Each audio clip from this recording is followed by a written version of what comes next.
facts. Fact number 1. We do not know with any certainty exactly what these entities may be. Fact number 2. At least some of the aliens are liars. Through the past decades, the aliens have made various predictions and promises and given a number of very specific warnings about impending events. And you and I all know, when we look at the record of what's happened since then, that very few of these things, and none of great consequence, have come to pass. Fact number 3. In encounters, the human's perceptions are controlled, as are the human's conscious memories. Fact number 4. False memories can overlay and disguise the actual events of an encounter. And even with regressive hypnosis, the abductee may recall false scenarios. Fact number 5. While we report our experiences honestly and sincerely, we are really reporting alien-controlled information to the research community. Fact number 6. There's a serious element of human involvement in the abduction phenomenon, in addition, of course, to the very real alien participation. Fact number 7. Whatever else it may be, the abduction agenda involves quite physical aims and procedures that tend to belie the idea of a primarily spiritual motivation on the alien's part. Fact number 8. All of the things that I've described to you so far are part of the aliens' physical aims and procedures. But that isn't all there is to their motivations. The agenda also involves the long-term psychological programming of the abductee. It targets, among other concepts, our social and personal relationships, our sexuality, our political ideas, and our religious and spiritual concerns. Fact number 9. With their advanced technology, the aliens can create virtual reality scenarios that are usually absolutely real to the perceptions of the targeted abductee. Fact number 10, and this is the last on my short list of facts. It is a fact that the aliens show a mysterious interest in the human soul.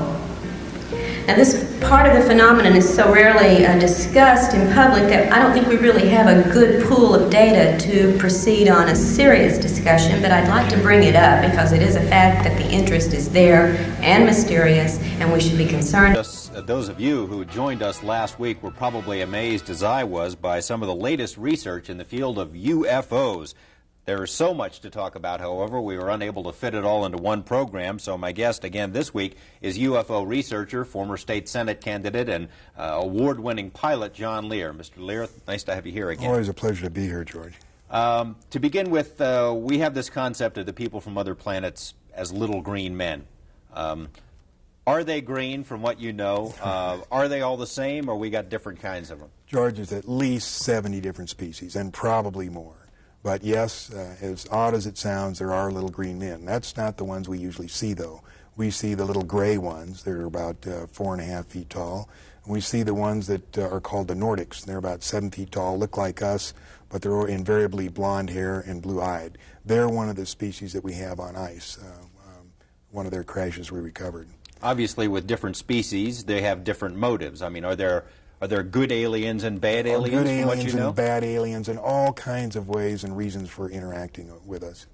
And what are some of the reasons? Why would they be here? Genetic experiments, trying to... there's a misconception here. People think that our space brothers would bring us, good things and teach us how to get rid of all our diseases. And if you stop and think about it, that may not be the best thing, because if you had a society without any disease and everybody starts living 150 years, that creates a lot of problems. So they would not meddle in that way.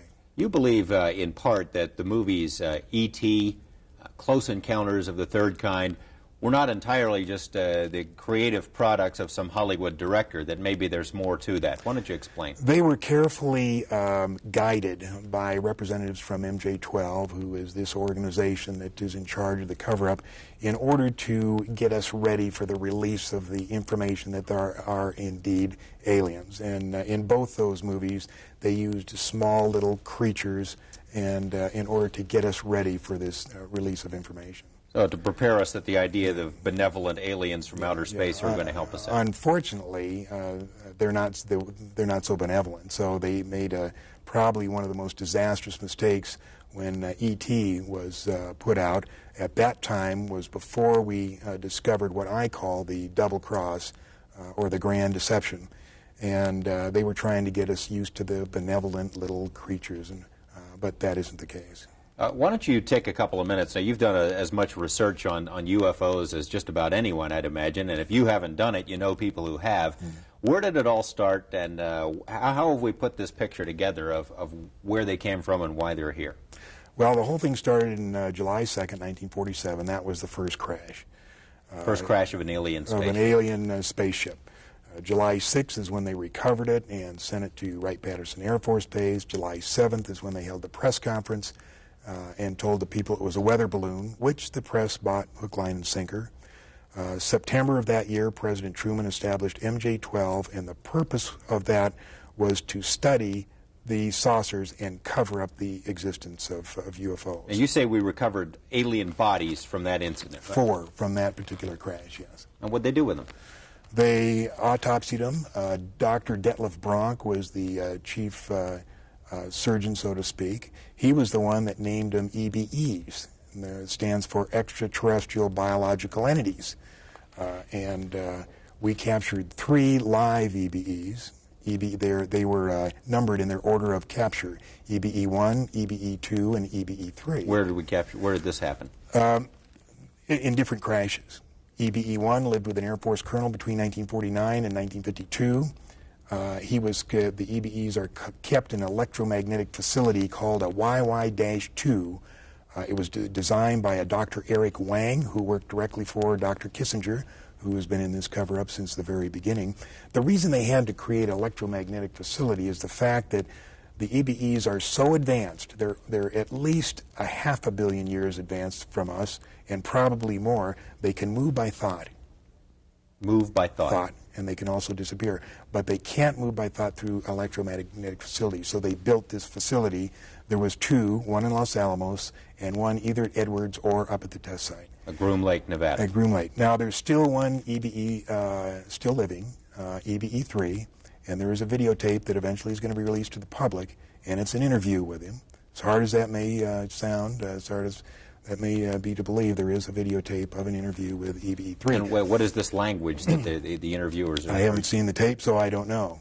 But on this trip I told you I took gathering all this information, a guy in Albuquerque handed me 25 secret CIA memos. And if anything can be humorous in all of this, one of these memos, in the body of the text, it said, by the way, EBE-3 wants to see the ocean. We better make the arrangements or he'll disappear again. So while he couldn't get out of this facility, he could make himself disappear and cause him a lot of trouble. Now, can they exist among us? Is that what you're saying, or do they have to have this special environment? They have special environment, special air. It's my understanding they can only last about 20 minutes in this air. You were saying also these gray ones are the ones that we see most of the time, and you said that most of that there are a lot of different motives for them being here. The gray ones, what kind of a deal we got going with them? Is that the bunch that you suggest we've made a deal with for military technology? Well, I think we made a deal with them, and their ultimate, what they want to do is regenerate their own race. Now, apparently, they've either had some kind of nuclear accident, or they're on the backside of a evolutionary genetic curve, and they're going downhill instead of uphill. In other words, in the autopsies, of which I have 2, we found out that their digestive system is atrophied. They can't eat through their mouth anymore. You know how they eat? Well, these cattle mutilations, they take the hormones and the enzymes from those cattle and they spread it on their skin, and their skin absorbs the nutrients and then excretes the waste back through their skin. And if you read Whitley Strieber's book or listen to him talk, he talks about when he's seen them doing this to their skin, and they're scraping the waste off. Now, these cattle mutilations, there's been a film made about that, and perhaps in a couple of minutes we can take a look at some excerpts of that. Yeah, Strange Harvest was a good one, but another thing that happened here on March 4th, there was a documentary released on the best UFO photos that have been taken so far, including 1 minute and 38 seconds of videotape. Now, what happened is in November, this guy took these photos, took it into the TV station. They thought it was great, but nobody would believe it. So they spent 3 months checking the validity of the, authenticating the videotape and checking out the credibility of the witness. And when they had it all down, they put out this documentary, 30 minutes. I mean, it's ironclad. They're here. But do you think it got on the network? No, it was just showed locally in Pensacola. We have some of that, and perhaps when we come back, we can take a look at it. So stay with us for more of On the Record.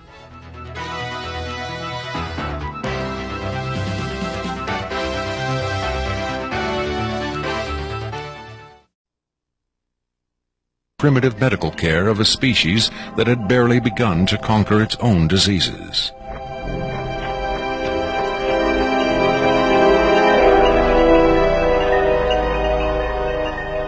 But as we will hear, there are those who claim that to the aliens, death is not a final end to be feared, but a mere transition.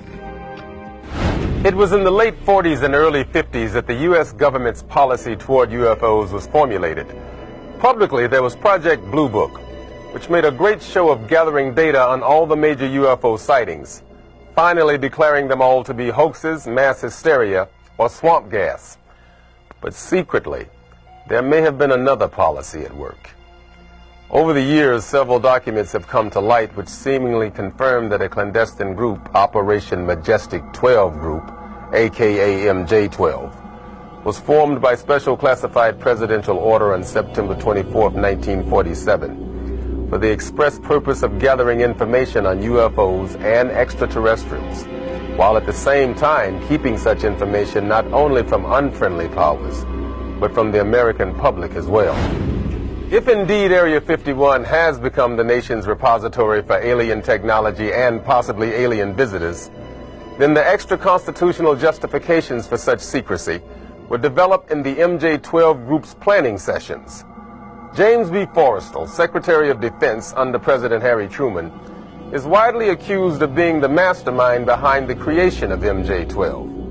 Once created, Majestic may have expanded its mandate beyond what Forrestal had intended. Whatever secrets Forrestal may have known concerning flying saucers and alien visitors, that knowledge died with him when in 1949 he mysteriously plunged to his death from a window at Bethesda Naval Hospital. Though he was being treated for depression, many UFO researchers doubt that his death was a suicide and point to the sinister workings of the possibly mythical MJ-12, which in their hypothesis may have been protecting its secrecy from a man who had come to believe the people had a right to know. As late as 1989, according to Bob Lazar, the identification badges at Area 51 read MADGE for Majestic. In December 1994, a document purporting to be the Majestic 12 Group Special Operations Manual was leaked to a noted UFO researcher. It contains the following directive under the heading Isolation and Custody. EBEs will be detained by whatever means are necessary and removed to a secure location as soon as possible. There follows this disturbing amplification. Although it is preferable to maintain the physical well-being of any entity, the loss of EBE life is considered acceptable if conditions or delays to preserve that life in any way compromise the security of the operations. From the beginning of the UFO age, it seems, secrecy was always the government's prime directive. In 1988, another anonymous government source, codenamed Falcon, claimed that a second extraterrestrial biological entity, EBE-2, voluntarily became a guest of our government, allowing himself to be examined and interviewed. In this scenario, Area 51 became, for a time at least, a sort of extraterrestrial embassy, the setting for mankind's first attempt at diplomacy with beings from another world. Different sources disagree as to how communication was established.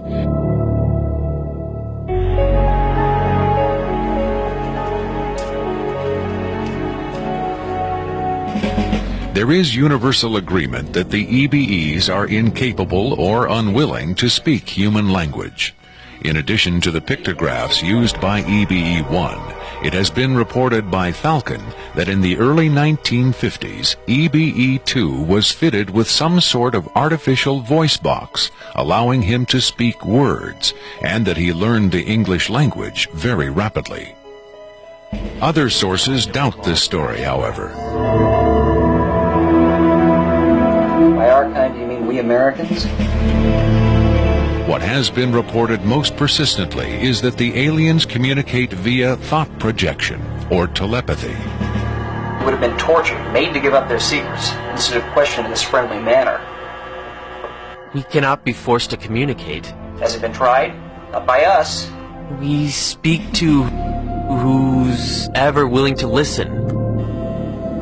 The idea of telepathic communication with alien beings carries with it the same doubts and controversy attached to telepathy itself.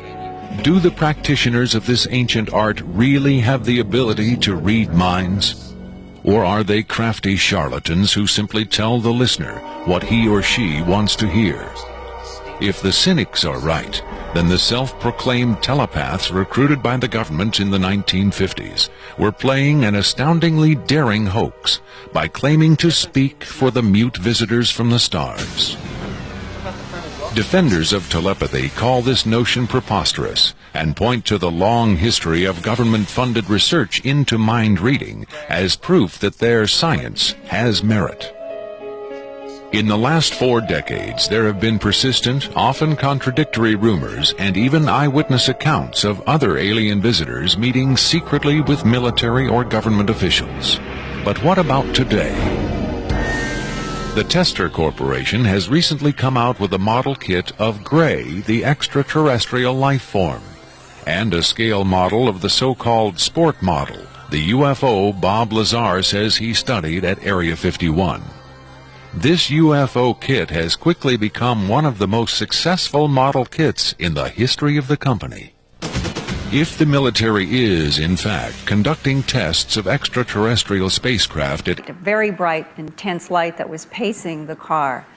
Finally, with all this argument, Judy Doherty, the car pulls over to the side of the road. She gets out to try to look at this light. Everybody in the car remembers her getting back in, complaining about being nauseous and thirsty, and they all drive home to be astonished by the relatives, worried, saying, "Where have you been?" They were 2 hours late, and no one in the car was aware that there was any time loss. The whole account is over 4 hours long. We're just going to see a brief clip from it. Now you're standing outside your car. Now you're looking up. You can describe your impressions. What are your impressions? It's like a spotlight that's shining down on the back of my car. And it's like it has substance to it. I can see an animal being taken up in this. I can see it squirming and trying to get free. And it's like it's being sucked up. It's done very quickly. But the calf doesn't die immediately. How is it being cut up? With knives? Instruments of some kind. Can you describe the instruments? They're like a knife, but they have different kind of handles. More like a razor that's doesn't have movable parts, but like a straight razor type. There's tissue. It's laid out flat and smooth. It glistens. And the needles, there's needles in it, or what appears to be like needles that may be probes, I don't know. As a hypnotist, I know that hypnosis is not a truth drug. Why did she need hypnosis? This was an effort to try to understand what might have happened that subsequently caused the headaches and the nightmares, and an entire family of 11, 12 people remembering this trauma that night. I had taken a walk in the woods. It was about 9:30 in the morning, and I knew this area behind my grandmother's house really well, and I took a different path that day. I'll go this way. And as I was coming up the hill, this small being just stepped out from behind a tree and took me, started leading me up to this area where there was a clearing. And as I walked out of the trees, there was this huge craft, a triangular craft just above the tree lines. It was beautiful. As scared as I was, it just put me in awe of it, because it was shiny, like stainless steel, silvery, and I felt myself being drawn up like a vacuum almost, just lifted How old up. were you then? 12. 12, yeah. And the next thing I remember after the going up was being on a table, and that's the first time they did what like a gynecological exam on me. For a 12 years old kid? Mm-hmm. And no it wonder was, that you were scared. Yeah, it was a shock, because I was pretty naive. I didn't really have any clue of how my body worked anyway, and then to have these things around me and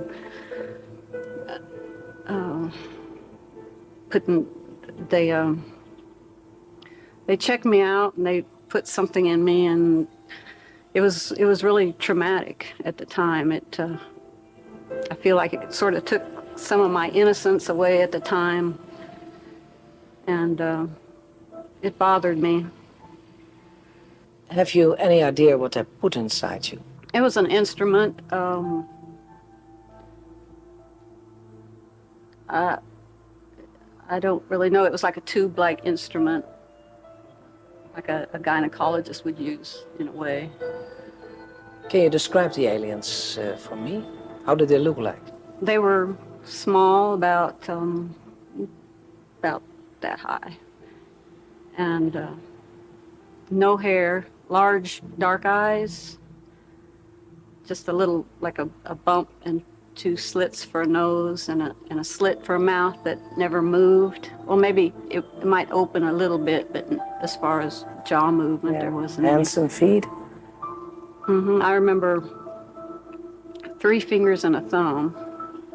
And the feet, I never saw them more than, I don't know if they were wearing some kind of footwear or what, but it seemed to be like a one-piece, smooth fitting thing, whatever it was. The hardest?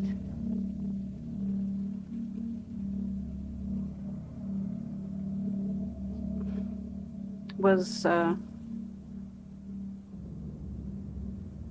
being taken and having to have sex with one, which was very, very difficult. It was awful, really, but it didn't seem like it was an evil intent. It was just they were just very unconcerned about my emotions through the whole thing.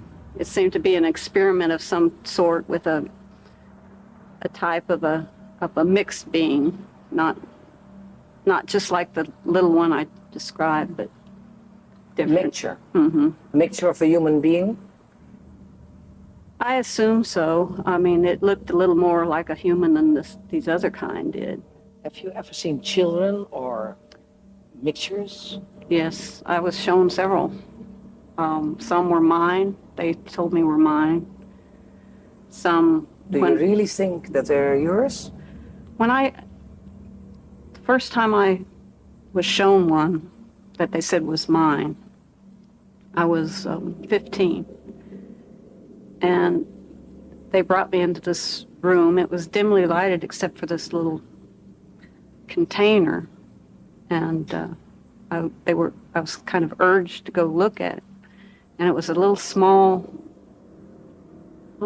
being with the head seemed bigger than the body, you know, out of proportion. And she had large eyes, but they weren't all black. They had the baby, the mixture of an alien and a human being. Yeah, that they led me to believe it was mine, and I didn't want to believe it. And you know, I didn't want anything to do with it, and they kept urging me to pick it up, and I resisted, but for some reason I did anyway. And it was like the instant I held it, I knew it was mine. There was some feeling or something of just holding it that I felt suddenly attached to it, and I was no longer afraid of it. I was protective and amazed because I was only 15, and to feel it was mine. And it was important for some reason that they wanted me to hold it, to touch it. And I didn't want to give it back up once I did. I was really upset when they took it back from me. But it looked a little more human. It had a little more of a nose and a mouth, kind of squeaked, made a sound. What do you feel when you're telling me this story now? I wonder about it, about her. I've been shown her at various stages as she's grown. And I wonder, you know, where she is and what kind of life she has. This creature, according to most of the witnesses, and we're talking about witnesses all over Puerto Rico, reliable witnesses such as policemen, government officers, religious people, ministers. According to all these people, the creatures seem to be like a blend, something very strange, very weird, like a blend between a kangaroo and some type of a small dinosaur type creature. To a certain degree it looks something like reptilian, but it isn't really reptilian. Okay, to give you an exact idea of how it may look, okay, do you remember the small dinosaur predator creatures seen in Jurassic Park movie? Okay? Yes. Take off the tail. We're talking about the Velociraptor. Take off the tail, take off the head. Instead of the reptile's head, place one of the small gray type aliens, big, egg-headed, big, with red eyes, slanted eyes, small nostrils, a small mouth with some fangs protruding out from it. It has something like 2 small arms with 3 fingers with claws, long claws. Most people have described too that it's a hairy type of creature, mostly grayish in color, dark black in color, dark gray. It has also been described as having like spines or quill-like appendages, we don't know what they are, that go from the top of their head back down their backs, okay? And the strange thing is that these things, whatever they are, these spines or quills, whatever, they seem to illuminate and change colors in a phosphorescent way. Red, orange, violet, greenish, bluish, alternately, okay? And then they start doing that very fast. And whenever they do this very fast, they actually fly off. Somehow, these appendages, whatever they are, seem to impel these creatures and they fly off in the sky. It's something very weird, because even though most of the witnesses have described that these creatures that are biped, they walk on 2 feet, seem to have like a membrane on the skin membrane under their arms that connects with the torso, they don't use it to fly or flapping anyway. They seem to use it just to direct themselves while flying. According to numerous eyewitness accounts, the descriptions are basically the same. A hideous 3 to 5 foot creature with bat-like wings and huge red eyes. A cross between a monkey, a reptile, and a bat. Me and my friends were walking and we saw something standing in the tree. So we used a flashlight and we saw him standing there. Okay, but in most of the cases, what we found in the animals are small, I would say half an inch diameter in size, or maybe a fourth of an inch in size holes, perfect circular holes that go deep into the animals. And the thing is that when we open the animals during the necropsies we have made together with veterinarians and specialists here in Puerto Rico, these ones go very deep into the animals. So we're not talking about common bites of dogs or baboons or monkeys, as the authorities here have tried to explain away these incidents. Because as we know, dog bites, their fangs as much would be maybe 1.5 inches. But we're talking about something that goes into the animals up to 6 and 7 inches, okay, inside of the animals. And in some occasions, strangely, whatever goes into the animals, once inside, seems to change its direction, looking for certain organ specifically. Let's say, for example, the liver, from which it extracts a piece of the liver or the whole organ. We don't know how. Can this be? Because we're talking about very small holes, but the organs have disappeared. Okay, in one case, there was this rabbit. It only had a small hole on the back of the neck. When the animal was open for the necropsy to check it out, it came out that the whole esophagus and muscular tissue in this area and the trachea were missing. How could this be? It had no opening, no cuts, nothing whatever. Only this small hole in the back of the neck, and there was no connection to the injuries we found in the interior in this sector. How did the trachea disappear, the esophagus and the other organs? So as you can see, we're dealing with something very strange. They took it to Humanitas Hospital. Many different doctors, over 15 of them, were in that place. Intelligence people from the army. You know, that creature had this horrible smell. One of the doctors came over and, you know, grabbed the creature's chin like this, opened that little slit, and using tweezers, he grabbed the tongue and pulled it out a little bit. It looked like a black ribbon, or some lizard, a tongue or something like that. Many people saw that. We have the statements recorded. And then he released this and it went back immediately. According to this same anonymous source, at least 2 humanoid beings were captured and examined at Humanitas Hospital. Where on the ground we had lost it to view. Here on the film was something we didn't expect. The telescope had kept rolling after we lost it to view, and what it got was this.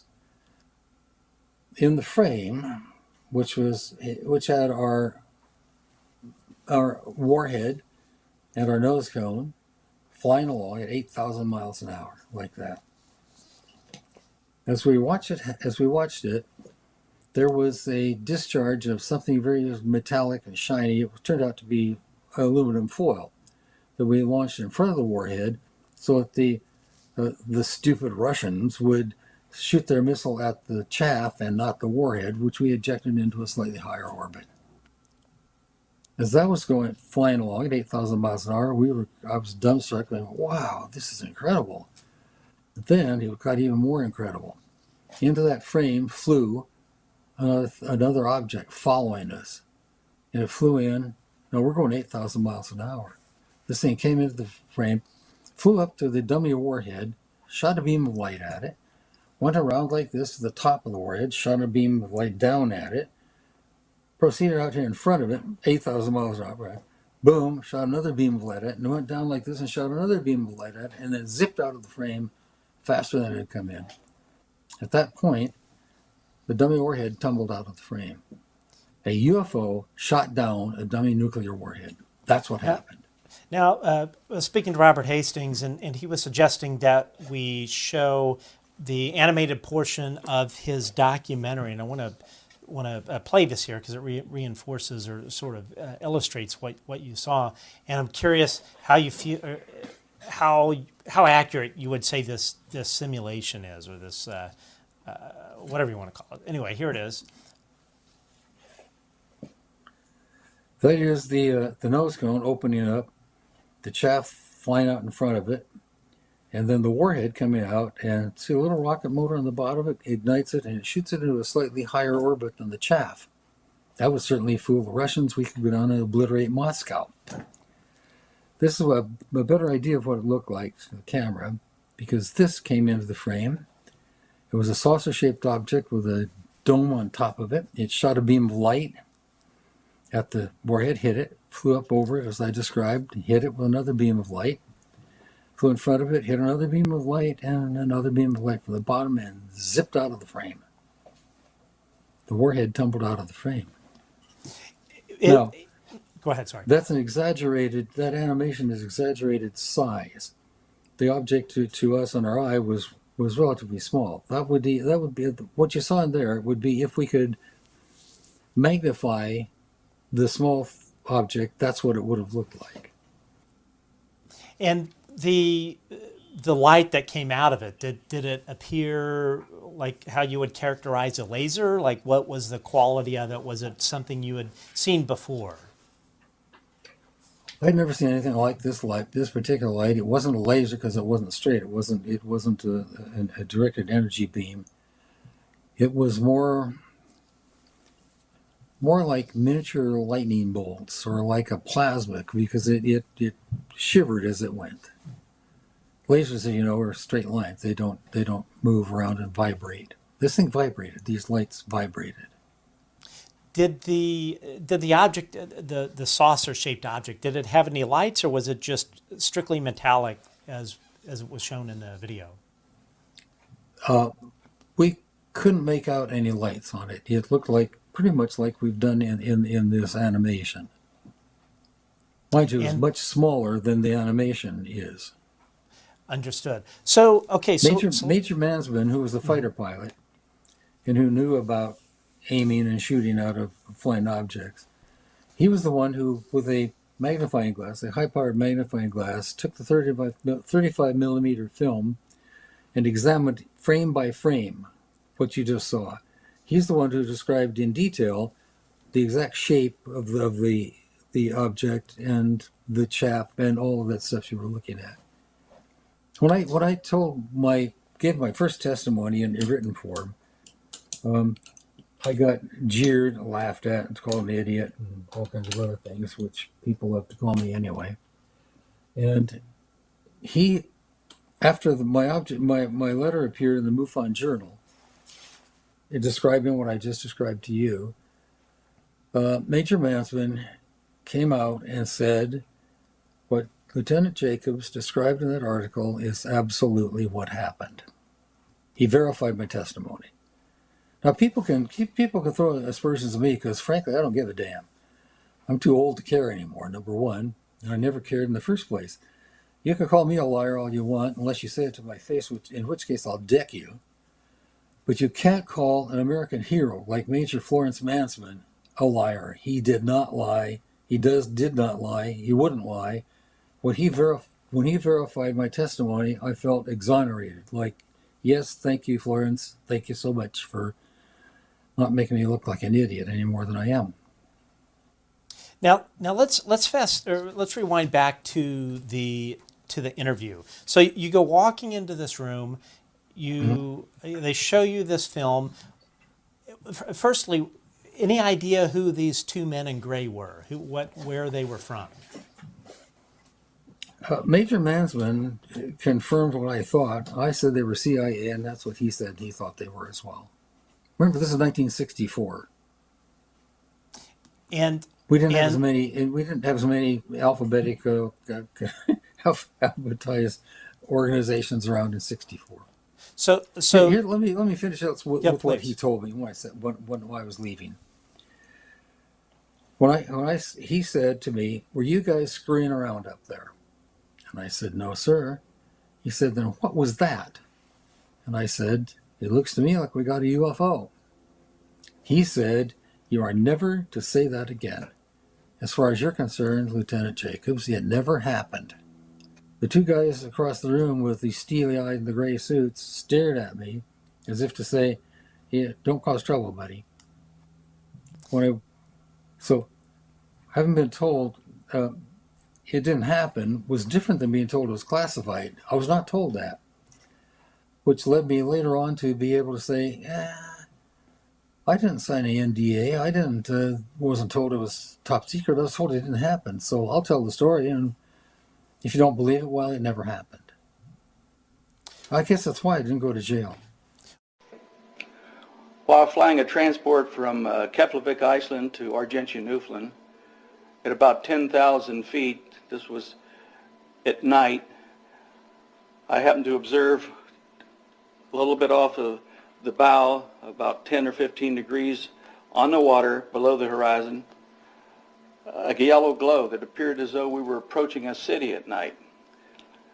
Since we were over 300 miles from Argentia, I knew that it couldn't be a city, that maybe possibly it were some ships lighted up, and that there were ships in the area that we didn't know about. I asked the navigator, and he said no, there were no ship plots, and that we were not close to land. So I observed it for a while, called it to the attention of Lieutenant Kingdon, who was sitting in the co-pilot seat. He observed it for a while. As we got close, within about 30 or 35 miles, the lights seemed to have a pattern. They were elongated, but it was not a circular type pattern, possibly the length of a couple of ships or 2 aircraft carriers, and the width of 2 aircraft carriers. After observing this for a while, we got within a range of, say, 30 miles, the lights went out, and all we saw in the water was a small halo. This small halo started its approach towards us, turned to an orange, to a fiery red, to almost a purplish red, and at about 400 or 500 feet below us, it stopped its movement. I had already disengaged the autopilot in order to try to go under this craft, because it looked like we were on collision course. And at that time, I noticed that it was not sitting level. The craft was sitting at an angle, about 45 degrees off the bow, and it was staying with us. So it continued to move with us for a few seconds. And of course, behind me, the additional crew was standing, and they scattered all over the cockpit. A couple were injured. Then it started its movement away from us, and at that time I could tell it was an intelligent craft of some kind, guided. It came up to take a look at us, and then it started its movement away from us. At that time, some other crew members came up, and it looked at what we were observing. I put the autopilot back on, set my course, and walked back aft, and Dr. Mosier was sitting back there, and he was a commander in the Navy at the time. And I asked him, I said, "Doc, did you see what we saw?" He says, "Yes." He says it was a flying saucer. I didn't look at it because I don't believe in such things. So at that time, I rushed back to the cockpit, and I told Lieutenant Jones, who had taken my seat, I says, "Al," I says, "whatever you do, don't tell anybody that we saw a flying saucer, because they will probably lock us up when we land." So he said, "Well, it's too late," that I had called Gander Control to see if they had anything on the radar. So at that time, we knew that they knew that we had sighted something. Like that, 15 miles in a fraction of a second. I disengaged the autopilot to push the nose over because we were at a collision course. And when I did, I just saw it head on. It's 300 feet in diameter. We knew that. We had a knowing, like somebody was telling us, 300 feet in diameter. So at that time, I heard a hell of a noise. And I said to the friend, "What the hell was that?" He said, "Well, the navigator and the radioman ducking fell, hit their head, one hit their head, hurt their arm, they were scrambling on the deck." So I thought it hit us underneath. So I said, "Well, where in the hell did it go?" And Fred said, "It's right over to the right. I can see it." I couldn't see it. So it drifted forward about 5 miles from it. It never got to the altitude that we were at, a few hundred feet below. I began to watch it. Well, we knew then it was a friendly encounter. It just wanted us to see him.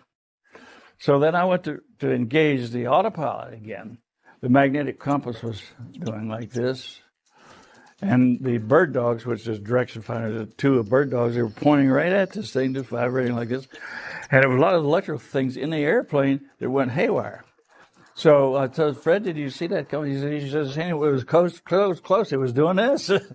And so I went back to the vacuum operator. That's the old airplane, the vacuum operator, hydraulic operator control. So I go back to that and said. So then we sat there and watched it for a while because it just paced us, stayed with us. And so the other crew wanted to land at large engine, so I sent back. They came forward. Al Jones, which was the original plane commander, took my seat and was still there. He was watching it. And as I was walking back aft, he decided he was going to chase it. And so he disengaged. When I get back aft, I wanted to see how the passengers do it. They're all on the right-hand side. They could see it underneath the wing. And then, I recognized the doctor back. He was a psychiatrist out of Bethesda Naval Hospital, plus a lot of other things. So I said, I better talk to him first. So Cornell said, did you see what we saw, Doc? He grinned at me and looked me straight down. Yeah, and he says, yeah, that was a flying saucer. I didn't look at it. I don't believe in such things. In September of 1989, something happened in the city of Voronezh, 200 miles south of Moscow, which caught the attention of the world press. For several weeks, strange lights were seen over the city. Then on September the 27th, it was reported that a spacecraft landed in one of the city's public parks, from which 3 alien giant figures emerged. Drawings of the landings by children who were there capture the event vividly. Sergei Makarov was one of the school children who was in the Voronezh park. I remember a crowd that gathered around the place. Everybody was scared. Everybody turned pale. I was absolutely flabbergasted. Denis Bozhenko was also one of the boys in the park on that day in September 1989. I saw some traces there, and also a strange man.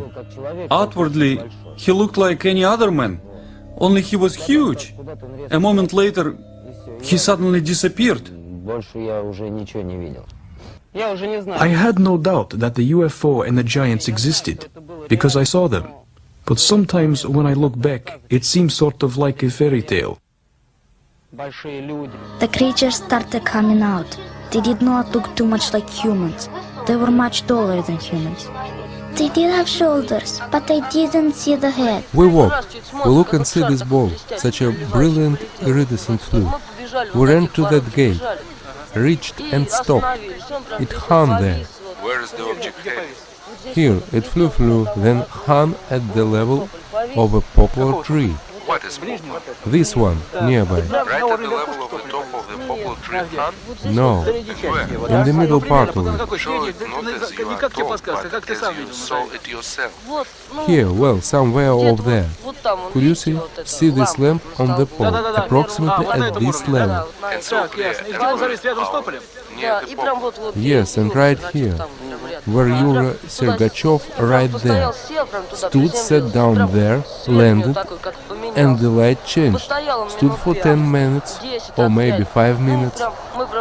Something we were afraid, and his rose a little, and meter and a half, and disappeared. Still, I look like the outline of a person. Its appearance, you know, like a pencil drawing, is just a sapling.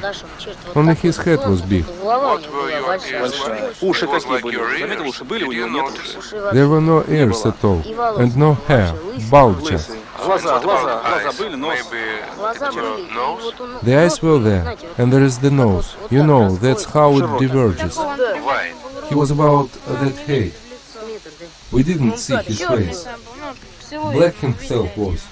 His silhouette was visible. Вчера на курпункты Гостелерадио и ТАСС в Воронеже поступали многочисленные звонки. Звонили из американской телевизионной компании CNN, из итальянской газеты «Република», масса других звонков. Просьба одна – сообщите подробности. Вот мы в этом месте, где, по свидетельству очевидцев, и приземлился неопознанный летательный объект. А вот очевидец. Да, мы испугались. Потом он завис вот над этим деревом. Так. Завис он, дверь открылась, и посмотрел большой человек, 3 метра. Головы не было, плеч тоже, у него было просто такой бугорок. Вот. Вместо головы? Да, вот отсюда, вот такой. Там было 3 глаза, 2 у него по бокам, а 1 в серединке. Как голова у него не может поворачиваться, так в середине глаз он у него поворачивался, мог смотреть вправо, влево, вверх, вниз. Вот. И вместо носа было 2 дырки просто. Сотрудники Воронежской секции по изучению аномальных явлений попросили ребята, их было несколько, сделать рисунки. Дали каждому по листку бумаги, и в разных сторонах парка они нам нарисовали то, что увидели. При сопоставлении этих рисунков многие детали совпадают. Моя фамилия Масалов, зовут меня Александр, инженер авиационного завода. Значит, наша секция здесь проводила ряд исследований, то, что было нам посильно. Это биолокация. С помощью биолокационной рамочки мы провели исследование этого места. Максимальное отклонение рамок произошло как раз вот в районе вот этих отпечатков, то есть в той зоне, которую показывали очевидцы. И магнитную съемку с помощью квантового магнитометра мы провели, значит, это прибор беспристрастный. Как раз тоже в этой зоне прибор начал отбивать нули. Возросла интенсивность напряженности магнитного поля. The date is June 29th, 2008. 6:32 p.m. I'm creating this message to let the people of the world, or whoever happens to hear this, know the truth about what is going on with regards to the alien presence in our world as well as interstellar space and within our own solar system. I myself am a worker in one of the underground bases located near Groom Lake. I have done my work there for the past 8 years, and within the next coming months will be discharged. Now, what I'm going to tell you, you may want to take with a grain of salt, but I assure you, everything that I am about to say is truth, is fact. And whether you know it or believe it or not, everything that I will tell you is common knowledge within the Black Ops community at the most highest and secretive levels. Now, as I said, I've worked inside an underground base near Groom Lake for the past 8 years, and have done my work there as a researcher and analyst, working within the realm of the ET program, as we call it, or as it's known in the Black Ops community as G28. What we do here is research, analyze, and investigate the extraterrestrial presence within our solar system and other dimensions. And what I'm going to tell you today is the truth about what is going on. I will try not to be too vague in my revelations. However, I do not want to say too much, as I have already committed a felony in the eyes of our government just by speaking on the subject. And I will be leaving soon after my discharge. And I have asked the owner of this video, to which I'm sending, not to publicize this video for at least 2 years after its recording, to ensure my safety as well as theirs. Now, as I've said, and let me make this clear, the presence of alien beings and the technology does exist. It is real as you or me, and it's a whole lot more out there than even the most diehard believers could possibly fathom. The truth is that we, and by we I mean this planet and the people of this planet, are in essence blind to what is really going on in the cosmos and interstellar space. What people call aliens, we call IBs, or in layman's terms, interdimensional beings. And what we found out and have known about since the early 70s is that, in simplest terms, other dimensions or planes, as we call them, exist and lay on top of each other, almost stacked, as if you had a blanket with another blanket stacked on top of it and another blanket stacked on top of it. To explain it so you can understand, you can imagine the Earth and our reality as a thin blanket, and all of these other higher dimensions are the blankets laying directly on top of ours. However, we can only see our own blanket. Now, the alien beings, or the ships that we have seen in videos, and that many people have captured over the years, are in fact what we call jumpers, in that they exist in their relative dimensions, but have in fact jumped into ours.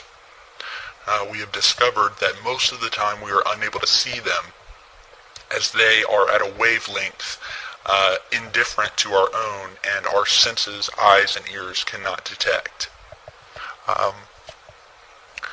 From the information that I have gathered and been briefed on, every planet, star, and galaxy within our own plane and universe, as we see it, exists also in these other dimensions.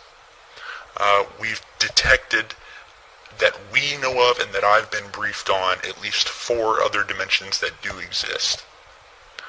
Now, as I said, every planet we know of, every galaxy does exist in these other dimensions.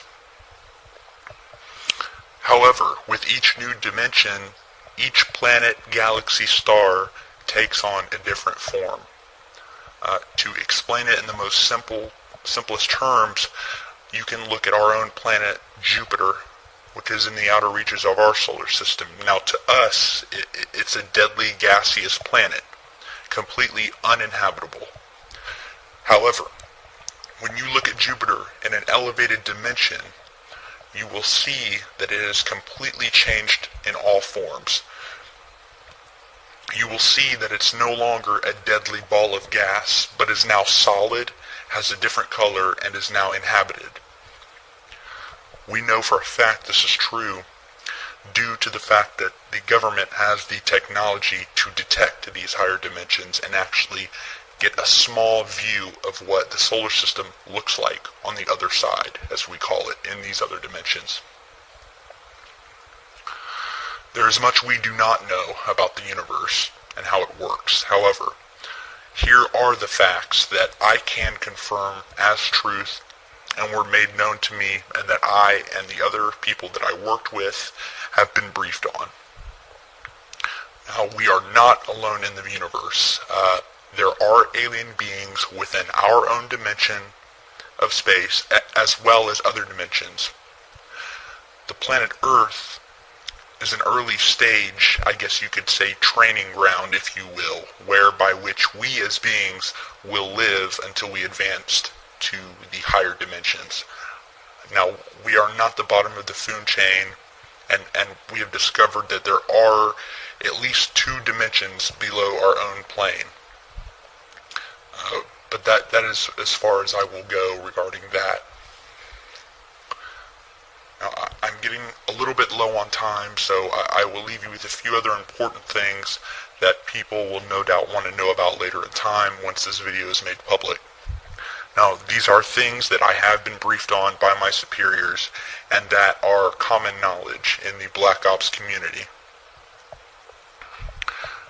Now, the planet that we know of as Mars was at one time inhabited, but again, at one time was wiped out by the people who inhabited the planet, which were much more technologically advanced than we are.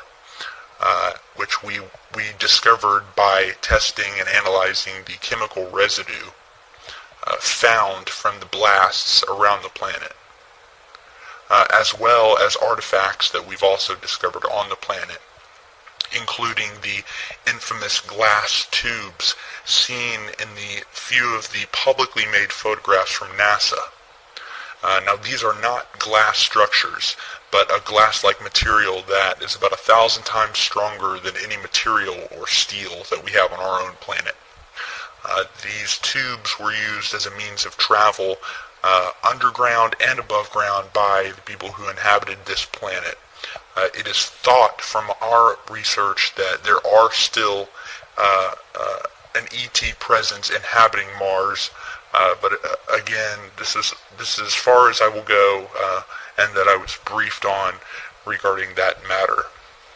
Now, I'm not trying to be completely vague, but I am trying to give you a picture of what is going on out there that doesn't completely put me in more danger than I am already in just by revealing the few things that I have.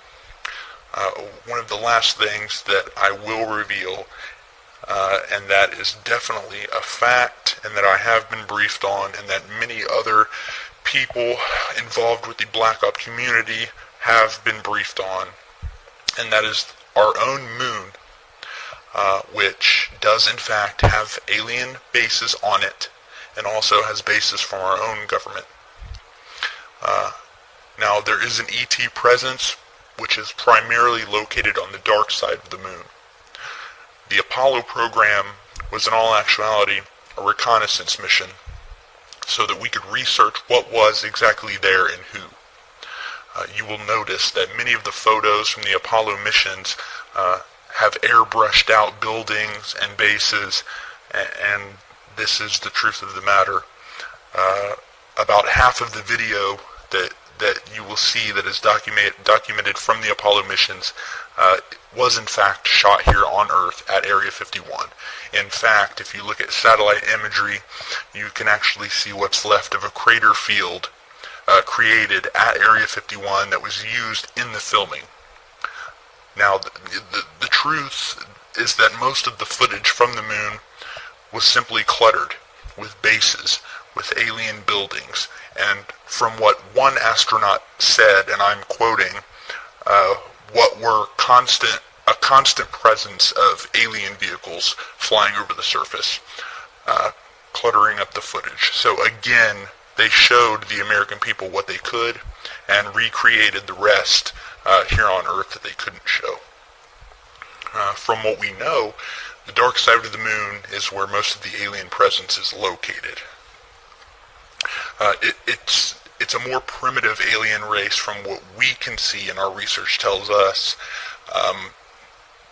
It's more primitive than the alien beings you would see on higher dimensions, but still thousands, if not millions of years ahead of us. Now, we have our own bases, which are primarily located in or near the Sea of Tranquility, which is the site of Apollo 11, and also one base that I know of located near the crater Sabine D. To this day, we are still sending secret missions to and from the moon. However, I do not know the complete details of what we are doing there. I'd like to talk about some of your other remote viewings. Now, one in particular I'd like to discuss is you were tasked with remote viewing Mars, from what I understand. And the time period, I believe, was 1 million BC? Yeah, 1 million BC. Who was that directed by? Well, when it was tasked, I was sleeping in the industrial cube, the sealed cube in Bob Monroe's lab at the Monroe Institute, because we had been working on going out of body and controlling it. And I was exhausted. So we've been working. This was Sunday, I think. And he woke me up, and I said, yeah, I'm awake. What's going on? He said, well, I have some people here from Department of the Army, and they have a target for you. And I said, okay, what do you want me to do? He said, well, he said, I have an envelope here there's nothing written on it. It's in my pocket. Tell me something about it. So it started out with a really large pyramid. And I said, first thing, words out of my mouth was, this must be a new discovery. And he said, why do you say that? I said, because it's huge. It's bigger than the Pyramid of Giza. Must be a new discovery somewhere.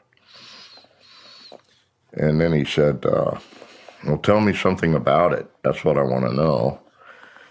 And so I said, it's got really large rooms inside. It's kind of surprising because the way pyramids are built, that can't be done. You can't have large rooms inside because of the weight of the construction. So it must be some new form of construction. So are you sure this is not a new discovery? And he said, just tell me what I need to know. So I said, well, it appears to be some form of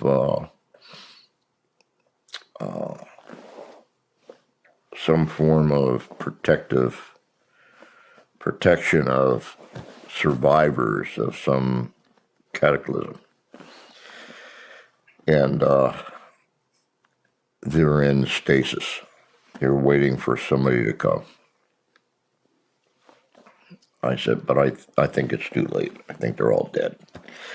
And he said, why do you say that? And I said, because I feel like the messages I'm getting are like leftover mental images, things that they pass differently from normal or something like that. So he asked me some other questions. He moved me around in the target and asked me some other questions and things.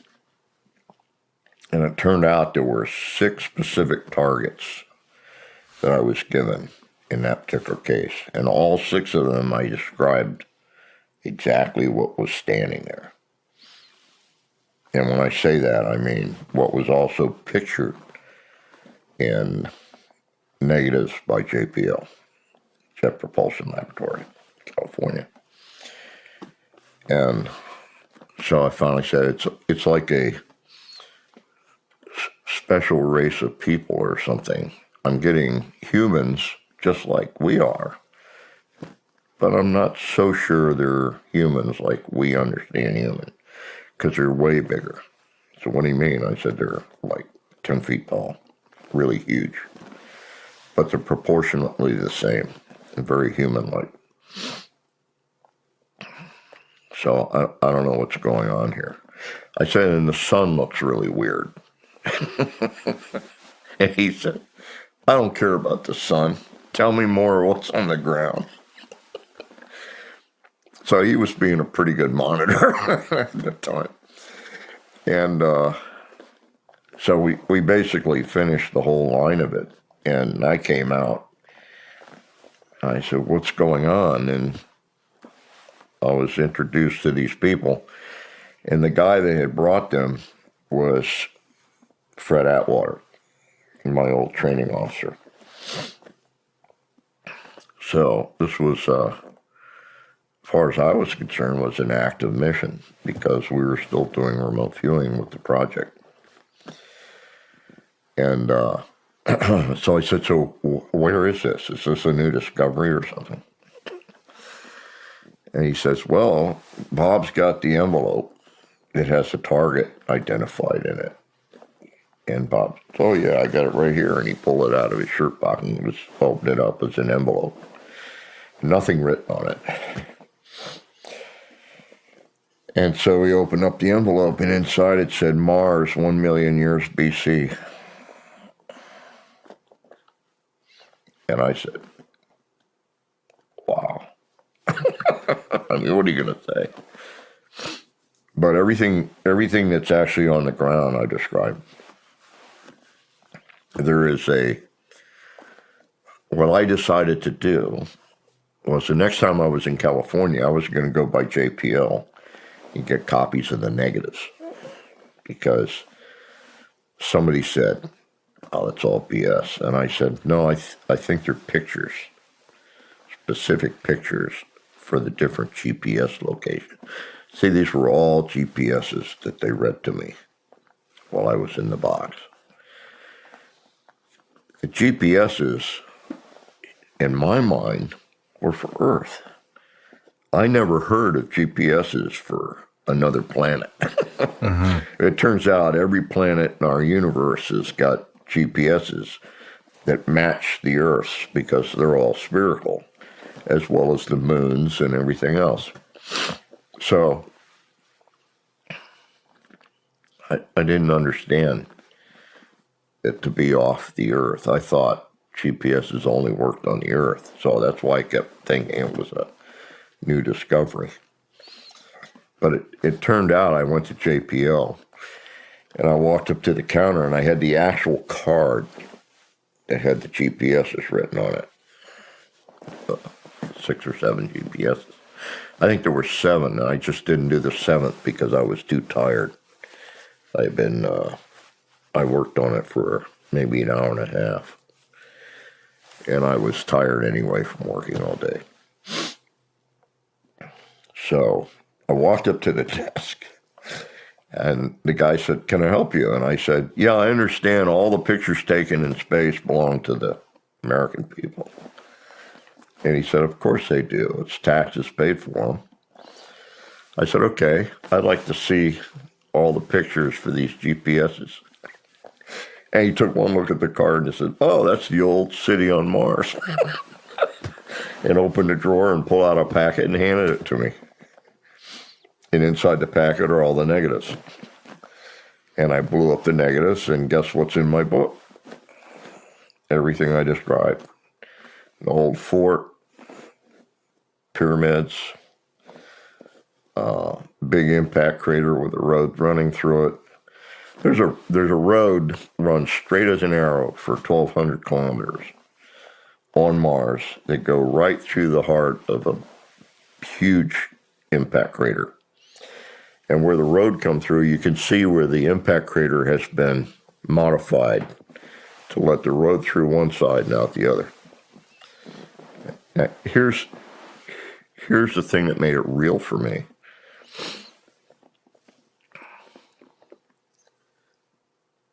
The outer edges of the impact crater, they know how tall the edges are of the impact crater because there's a half-inch of shadow line around them. And they know the angle that the picture was taken and from where, and the sun's position and all that. So they can tell you that the half-inch of shadow line around the outside edge of the impact crater tells you that it's 3,000 feet high, the walls of the impact crater. That's not really a super high wall on an impact crater, but what they don't tell you, and it's shown in the picture, is in the upper rim edge of the impact crater is a little triangular piece sticks out on the side of the impact crater. That had to have been put there by somebody. It's a construct. It sticks straight out at a perfect 90-degree angle. It goes like that. Is it part of the pyramid? No. It's part of the wall of the impact crater. So you got an edge up here, 3,000 feet up, and there's a triangular piece that sticks out and goes back in. And on top of that is a pyramid. It looks like a pyramid because you're looking straight down on top of it. The shadow from that pyramid that you're looking straight down on top of is 2.5 inches out. Now, if the impact crater has a half-inch shadow and it's 3,000 feet tall, how tall do you think that 2.5-inch shadow is? It's up there. I said to the guy at JPL when he showed them to me, I looked at it. I said, "How tall do you figure this is?" And he said, "Really tall." And I said, "Well, okay, how did it get there?" It had to be put there after the impact crater hit. After that thing that made the impact crater had hit Mars. It couldn't have been put there before, because the impact would have Destroyed it away. This thing is literally tens of thousands of feet tall. What the hell is it? And he said, well, a lot of people think it's a shard. It kind of grew there. And I went, I started laughing. It grew. Yeah, I'm sure. I'm sure this thing grew there. But who built the support for it on the edge of the impact crater? Well, nobody knows about that. It's anybody's guess. So there's no doubt in my mind that what they're saying about this old city is true, because that's true. I mean, why?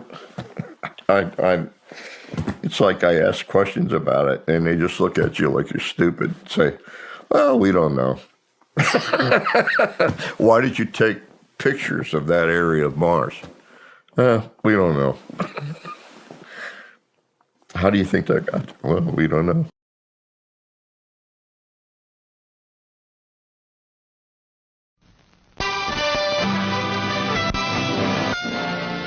The flying saucer, a 20th century mystery, cannot be ignored. The strange discs have been reported by sober Americans since 1947. Just what did these people see? Man has dreamt of flight, of conquering gravity from ancient times to the present. In imagination, he has traveled the skies in fantastic machines. 50 years ago, this flying saucer was an illustration for H.G. Wells' War of the Worlds. Are the flying saucers things of fantasy? Some say they're natural objects, meteors or bright stars, transformed by imagination into discs of mystery. Others say the saucers are weather balloons, common enough in the sky and easily mistaken for a disc. These theories were checked when the armed forces investigated the flying saucers. Admiral Calvin Bolster of the Navy's Bureau of Aeronautics gives his conclusion. These balloons might explain isolated cases of circular-shaped, unidentified objects flying at altitudes, extreme altitudes that have been reported. However, I do not feel that these balloons explain the majority of the so-called flying saucer sightings that have appeared in the press. People saw something not a balloon, not a meteor, not a hallucination. Reliable witnesses have cited them over nearly every major city, along our air lanes, over secret research areas. In True magazine, Commander Robert McLaughlin, a Navy guided missiles expert, told of flying saucers detected by radar over White Sands, New Mexico. Scientists were tracking a rocket, suddenly detected a saucer at 56 miles altitude. Over 100 feet in diameter, the disk was traveling at 1,800 miles per hour, rapidly outranged their instruments. But there had been time for precise, accurate measurements. Says McLaughlin, that saucer could not have been made on Earth. Airline pilots with thousands of hours' experience have reported saucers coming within a few hundred feet of their planes, matching speed briefly, and then darting off at supersonic speed, leaving a glowing exhaust trail. Student pilot Arthur Weisberger reports on his experience. My name is Arthur Weisberger. On July 21st in Tucson, Arizona, while out in my backyard, 3 shiny objects in the sky attracted my attention. I glanced up and there were 3 flying saucers in a V. Approximately a half a mile away from me at an altitude of 350 feet. They appear to be hovering in midair with what I believe to be a spinning action. The saucers stayed still for approximately 40 seconds and then took off due north horizontally. From the dead stop, these saucers exceeded a rate of 500 miles an hour for approximately 5 seconds, still going horizontally due north towards the Santa Catalina Mountains. At the end of 5 seconds, they went at approximately 45 degrees straight, well, up. They exceeded 1,000 miles an hour until they vanished from sight. They appeared to be 50 feet in diameter, with what appeared to be a dome on the top with, I can't be sure, but I believe I saw the sun glinting off of, well, windows or observation portholes of sort. What people saw is revealed clearly by this remarkable international news photo, the first ever taken of a flying saucer. It's one of two pictures made early this year by farmer Paul Trent of McMinnville, Oregon. Enlarged, the photo reveals clearly the familiar disc shape.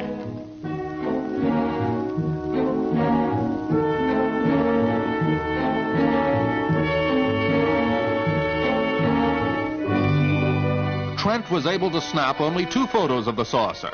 He estimates the size at about 20 or 30 feet. Says that from a near hovering position when first seen, it accelerated rapidly and vanished from sight in no time at all.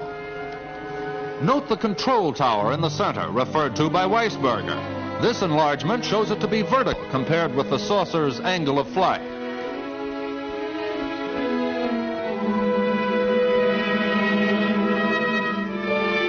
Sid Mortner, executive editor of International News Photos, comments on these unusual pictures. Our agency refused to release photographs of the purported flying saucer to the newspapers of the country until we could inspect the original negatives.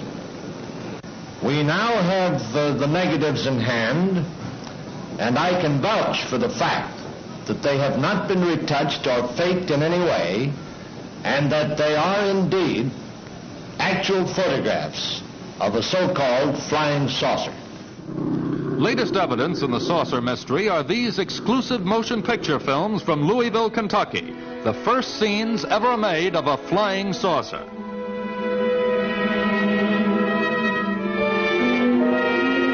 Note the white halo around the saucer, an effect reported by some observers. Slightly irregular in shape, the disc appears to be rotating and to possess a dancing motion against the background.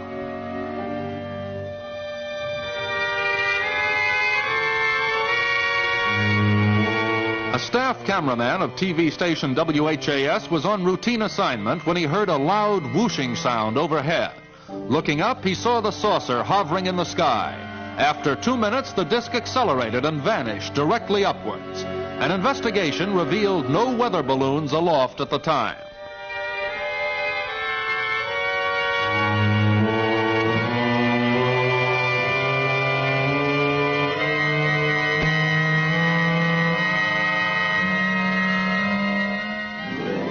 Are the saucers a U.S. secret weapon? This is officially denied. Here, Admiral Bolster speaks for the Navy. In my position in the Research and Development Organization of the Bureau of Aeronautics and of the Navy Department, I am thoroughly familiar with both our aircraft and our guided missiles programs and can state without reservation that the Navy has no saucer-shaped aircraft or missile in any of these programs. Many authoritative sources, including U.S. News and World Report, have declared otherwise. These sources say the discs are jet craft developed from an experimental Navy fighter of 1945. But only one model of this plane ever flew, says the Navy. Some experts point out that only 30 years ago, rocket development was in this crude state.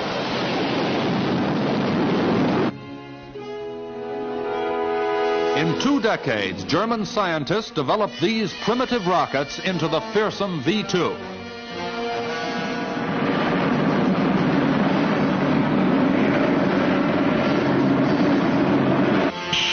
No major improvement on the V-2 has been made public since the war, despite intensive research by U.S. engineers in cooperation with German rocket specialists.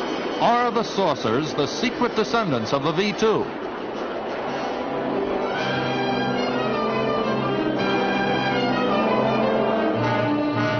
The author of this book, Annapolis-trained ex-Marine Major Donald Kehoe, says the saucers are not from this earth, that they far outperform any craft that man can build today. After a 1 year's investigation, I believe that the flying saucers seen by veteran airline and Air Force pilots are objects from another planet.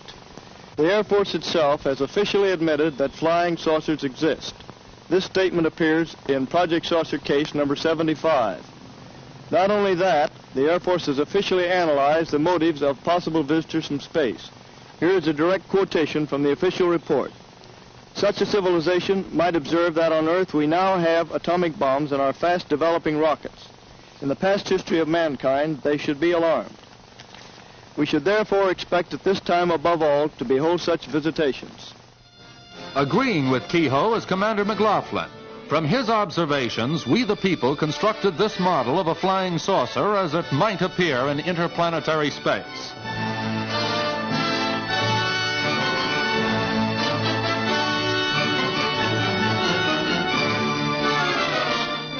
Our eyes from another world looking at this scene, a saucer's eye view of our planet, filmed at a height of 57 miles. These scenes were made from a remote control Army rocket. But today, visitors from space may be studying us from similar heights.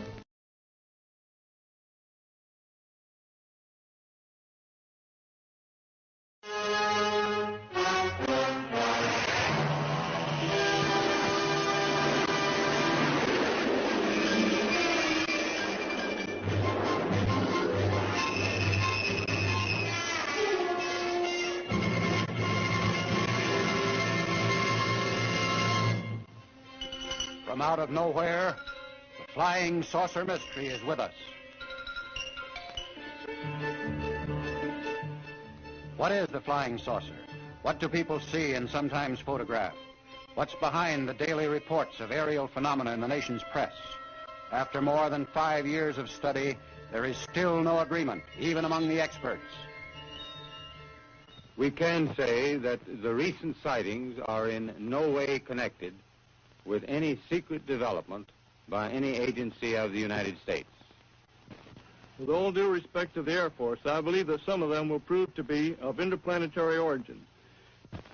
In my position in the Research and Development Organization of the Bureau of Aeronautics and of the Navy Department, I am thoroughly familiar with both our aircraft and our guided missiles programs and can state without reservation that the Navy has no saucer-shaped aircraft or missile in any of these programs.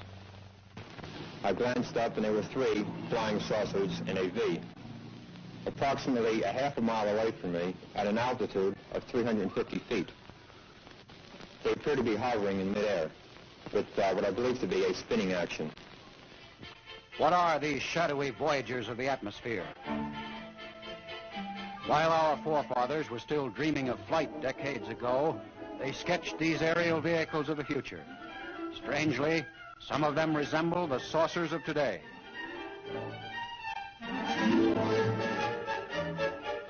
When we went to work to make reality out of these dreams, we fashioned crude rocket-propelled devices such as these. While unsuccessful in themselves, they proved to be our first fumbling efforts to master the techniques of jet and rocket propulsion. If the flying saucers are of this earth, this may be how they were born, with their later growth and maturity cloaked in official secrecy. When the smoke of the war blew away in 1945, we found ourselves suddenly arrived in the age of rocket propulsion. However, since then, the lid has been on. Other than announcements of ever-increasing altitudes reached by the rockets, we have had no reports, though we know millions are being spent on them. To our knowledge, the engines in the B-47 are the most powerful in use today. Yet the announced speed of this airplane is only 600 miles per hour, a mere fraction of the velocity of the discs. Only if radically new aerodynamics are in use could the discs be powered by jet engines of today. This is a Thunderjet executing a loop, hazardous in a jet plane because of the centrifugal force the pilot must withstand during the pullout. Yet characteristic of the saucers is their fantastic maneuverability. Discs, moving at many times the speed of sound, suddenly reverse direction. Flight surgeons say any human pilot attempting this would perish instantly.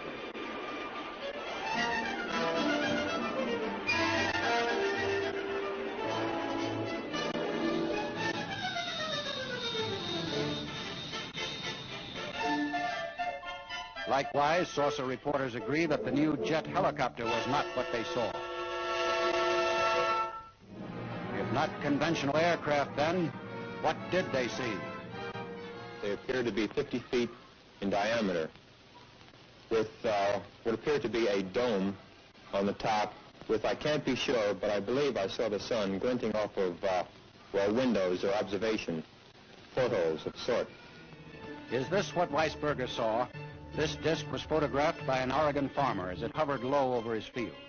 Experts say these are actual photographs of a flying saucer. The farmer cited the same spinning action and estimated the diameter of the disc at 20 to 30 feet. In Kentucky, a motion picture photographer attracted by a strange noise overhead trained his camera on this disc. Here the wobbling motion mentioned in so many reports is clearly seen. A Coast Guard photographer snapped this phenomena when it appeared briefly over Salem, Massachusetts.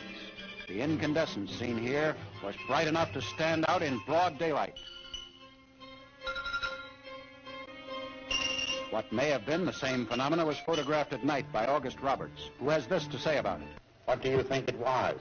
I think it was from outer space, but friendly. Like many of the saucer reports, the latest and most credible received comes not from America, but from behind the Iron Curtain. Seen on the ground by the refugee mayor of a small East German town, its crew was startled by the screams of the mayor's daughter. The first eyewitness report of a supposed Soviet guided missile tells of a saucer-shaped object. The moment the crew disappeared in the cylinder, the disc rose with a humming noise until the thing was standing on the cylinder like a big mushroom. Then, he said, the disc began rotating. Red, blue, and green flames spurted out from the holes in it. He thinks they were for jet propulsion, these holes. He saw the thing rise straight up from the ground and move off parallel with the ground once it had gained height. It moved faster, he said, than any fighter plane he had seen, and it made a terrible roaring noise. From such reports as these arise many theories to explain the discs. Undismayed by the attacks of True magazine, Frank Scully, author of a book, Behind the Flying Saucers, offers his views. Now, of course, to assume that there's no intelligence equal to ours anywhere else in the universe is to belittle the universe, because we don't show much intelligence, obviously. But the likelihood of other planets elsewhere in other planetary systems, in other universes, of having not only what we got, but lots more, since the planets might be older, their intelligences could be much more mature, more advanced. They could have even passed through an atomic age long ago. Or they could have been souls that never were fouled up like our Adam and Eve and never went through all this. And if they are perfect souls elsewhere, the thing is, they're not killable. They're immortal already. So the idea of the Air Force telling them to shoot them down is idiotic. Next, a more conventional theory is advanced by physicist Noel Scott. The expression flying saucers is a catch-all term for unusual lights appearing in the sky. It is possible that some of these lights are caused by masses of electrically charged particles of air. Electrified air can assume many different colors, such as yellow, red, pink, orange, green, and blue. This experiment demonstrates that charged masses of air can be made to move in formation, change course, change brightness, appear, disappear, and reappear. These electrified masses of air produce no sound but can be detected by radar. The atmospheric conditions necessary for producing this phenomena are certainly not prevailing conditions that exist in the upper atmosphere. However, it is not altogether improbable that there may be occasional local conditions responsible for this glow, which might be interpreted as flying saucers. In the Engineer Research and Development Laboratories, Fort Belvoir, Virginia, Dr. Scott shows how to make your own flying saucers. Some say the apparitions are the result of light refracting from what is called an inversion layer, such as an oasis will appear in the desert. In a glass bell, Dr. Scott reproduces weather conditions which prevailed during many of the recent sightings. If Dr. Scott's theories are correct, what you are looking at now is an actual flying saucer. It's possible that even the headlights of your car can create them. With the Air Force hard-pressed for an accounting of the mysterious invaders, this explanation is popular. But General James Samford points out even this theory does not explain all the reports. However, there have been a certain percentage of this volume of reports that have been made by credible observers of relatively incredible things. It is this group of observations that we now are attempting to resolve. We have, as of date, come to only one firm conclusion with respect to this remaining percentage, and that is that it does not contain any pattern of purpose or of consistency that we can relate with to any conceivable threat to the United States. According to the general, these weather balloons are the flying saucers that many people see. Still, he cautions that a few reports cannot be so easily explained. It is these reports that interest Donald Kehoe, sponsor of a theory that is growing in popularity. After 1 year's investigation, I believe that the flying saucers seen by veteran airline and Air Force pilots are objects from another planet. The Air Force itself has officially admitted that flying saucers exist. This statement appears in Project Saucer Case number 75. Not only that, the Air Force has officially analyzed the motives of possible visitors from space. Here is a direct quotation from the official report. Such a civilization might observe that on Earth we now have atomic bombs and are fast developing rockets. In the past history of mankind, they should be alarmed. We should therefore expect at this time above all to behold such visitations. Is there another civilization somewhere in space, apprehensively watching our rapid progress with the atom? Are we under surveillance by an intelligence that has revealed itself to us only in the form of ghostly apparitions? Does this power foresee our ability to travel through space in rockets propelled by the atomic power we are learning to control? An incredible theory, and it is doubted by many, but it is not likely to be disproved in the public mind, while our scientists are predicting interplanetary travel within the lifetime of those living today.